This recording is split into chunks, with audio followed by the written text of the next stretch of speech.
अरे आज तो किया है। साल खेत के पूरी मन ढंग से जागे नहीं है कमल भाई। हाँ भैया। क्या बात है सारे हैं। अरे कुलेश भाई कैसे एक एक झन पिया था या देखा था कमल भाई कुलेश ला हमन लाथन तो अगवा जाते पिए बर। अब अभी अकेला अकेला पिया थे।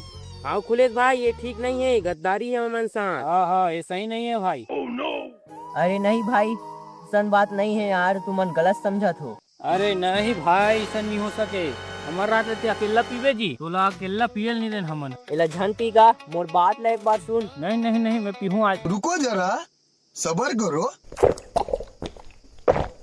नहीं सारुण के यहाँ कुछ तो गड़बड़ है। जरूर ये कोई ना कोई हाँ भैया कैसे कैसे लोग रहते हैं यार यहाँ पर।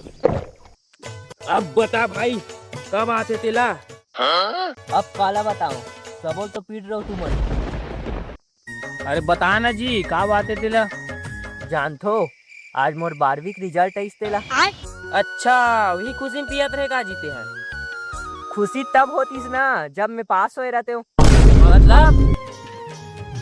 मतलब कि मैं 12वीं में फेल हो गया। फेल? ये क्या हो गया? अच्छा आप समझ में ते वही दुख ला मिटाया बार दारू पिया रहे से। का दारू? मैं 12वीं में फेल हो गए हूँ तेका सती ना मुसवा दवाईला घोरे रहे हो बदनाम तू मना गयो। का मुसवा दवाई? अरे बाप रे। हाँ व्हील बताते नहीं जी। मैं तुम्हारा रोकत रहे हूँ काजी। राहत दोस्त का टेंशन में है ते तुम्हारा पूछना नहीं है। मरो साल एकला मोला का करना।